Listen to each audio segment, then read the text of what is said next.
નમસ્કાર, કેડી ન્યૂઝ ગુજરાતી સાથે પોલીસ પંચનામા સાથે હું જયમિની। સુખ સુવિધાઓની ભરમાર વધતા હવે આરોપીઓ પણ હાઈટેક બની ચૂક્યા છે। સાયબર માફિયાઓને જાણે કે કોઈનો ડર જ ના હોય એ રીતે નીતનવા પેતરાઓ અજમાવીને લાખો કરોડોનો ચૂનો લગાવવામાં આવે છે। સાયબર માફિયાઓ દ્વારા અનેકવાર છેતરપિંડીમાં જે ટેકનિક વપરાય છે તે જાણીએ તો હોશ જ ઉડી જાય। રાજકોટમાં કોર્ટના નિવૃત્ત ક્લાર્ક ડિજિટલ છેતરપિંડીનો ભોગ બનતા 88.50 લાખ જેટલી અદદદ રકમ ગુમાવવાનો વારો આવ્યો છે। હાલ તો ડિજિટલ અરેસ્ટના ભોગ બનેલ નિવૃત્ત ક્લાર્ક દ્વારા સાયબર ક્રાઇમ પોલીસમાં ફરિયાદ નોંધાઈ છે, જેમાં 3 આરોપીઓ પણ ઝડપાઈ ચૂક્યા છે। ત્યારે શું હતી આરોપીની મોડસ ઓપરેન્ડી, જોઈએ ખાસ અહેવાલમાં। કેસમાં સતત વધારો જોવા મળી રહ્યો છે, તેમાં પણ ખાસ કરીને હાલમાં ડિજિટલ પેમેન્ટના ઓપ્શનમાં વધારો થયા બાદ છેતરપિંડીના કેસોમાં પણ વધારો થયો છે। ત્યારે રાજકોટમાં પણ આવો જ એક કેસ સામે આવ્યો છે। કોર્ટના નિવૃત્ત ક્લાર્કને ડિજિટલ એરેસ્ટ કરીને રૂપિયા 88.50 લાખ રૂપિયા પડાવી દેવામાં આવ્યા છે। રાજકોટના દિનેશ દેલવાડિયા ડિજિટલ અરેસ્ટનો ભોગ બન્યા છે। આ અંગે સાયબર ક્રાઇમ પોલીસમાં ફરિયાદ નોંધાઈ હતી ને ફરિયાદના આધારે પોલીસે 3 આરોપીઓને દબોચી લીધા છે। તમને જણાવી દઈએ કે સાયબર ક્રાઇમ પોલીસે બ્રિજેશ પટેલ, મોહસિન અને શોએબ નામના શખ્સોની અટકાયત કરી છે। આ અંગે સાયબર ક્રાઇમના એસીપી ચિંતન પટેલે જણાવ્યું હતું કે સીબીઆઈના નામે આરોપીઓએ ફરિયાદી દિનેશ દેલવાડિયાને 8 જુલાઈના રોજ વોટ્સએપ પર કોલ કર્યો હતો।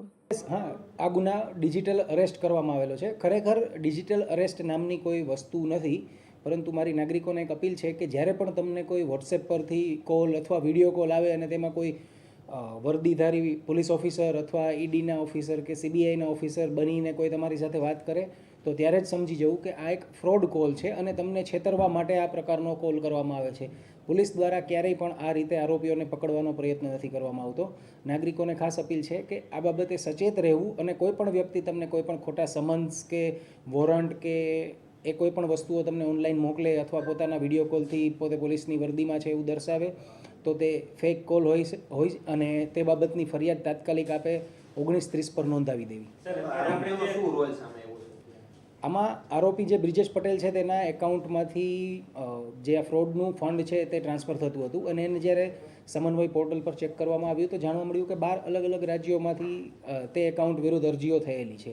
આમ એ અકાઉન્ટનો ઉપયોગ છે જે આ ફ્રોડ મની છે તેને ટ્રાન્સફર કરી અને આગળના ઉપરી આરોપીઓ સુધી પહોંચાડવા માટે તેનો ઉપયોગ કરવામાં આવેલો હોય તેવું પ્રાથમિક તપાસમાં જાણવા મળે છે। યસ, આમાં મોહસિન શેખ તથા શોએબ હલાલી જે છે તે કમિશન એજન્ટ તરીકે કામ કરતા હતા, જેમાં તેમના રોલ મુજબ અલગ અલગ કમિશન આપવામાં આવતું હતું। હા, એ બંને આરોપીઓ ભાવનગરના છે। 88 લાખ એને આપ્યા, કાંઈક એવી નસ દબાતી હોય તો કોક 88 લાખ આપે, શું તકલીફ હતી? ફરિયાદીને એવું જણાવવામાં આવ્યું હતું કે સુપ્રીમ કોર્ટમાં નિવેદન આપવામાં આવ્યું છે અને તમારું નામ ખુલ્યું છે અને એમની પાસેથી 88 લાખ રૂપિયા માત્ર ને માત્ર વેરિફિકેશન કરવાના બહાના હેઠળ ટ્રાન્સફર કરાવવામાં આવેલા છે, ન કે આરોપમાંથી છટકાવવા માટે, તેમને બચાવવા માટે એમણે કોઈ પ્રકારની ખંડણી નથી આપેલી, પરંતુ એમને એવું થયું કે એમના વિરુદ્ધ કોઈકે નિવેદન આપેલું છે જેથી એક વખત મારા ફંડ વેરીફાઈ થઈ જશે ત્યારબાદ મને પરત મળી જશે। હાલ અકાઉન્ટમાં અમાઉન્ટ ફ્રીઝ થયેલું છે અને બાકીનું આરોપીઓ પાસેથી રિકવરીનો પ્રયત્ન ચાલી રહ્યો છે। ટોટલ રિકવરીનું અમાઉન્ટ આવશે એટલે આપને જાણ કરવામાં આવશે।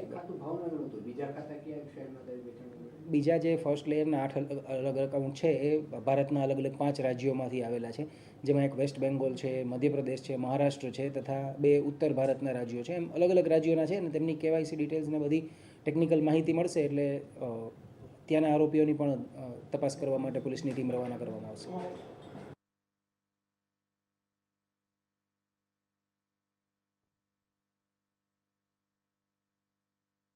બેંક ચીટિંગના 10% રકમ તમારા ખાતામાં જમા થયાનું કહી ડિજિટલ એરેસ્ટ કરવામાં આવ્યા હતા।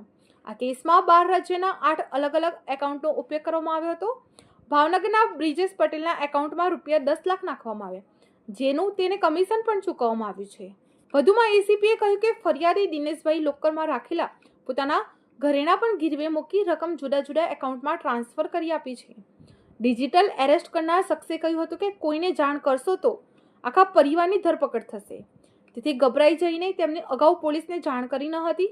જોકે 88.50 લાખ રૂપિયા ટ્રાન્સફર કર્યા બાદ આરોપીનો સંપર્ક ન થતાં ફરિયાદીને ફ્રોડ થયાનું જણાયું હતું અને ત્યારબાદ તેમને પોલીસને ફરિયાદ કરી હતી.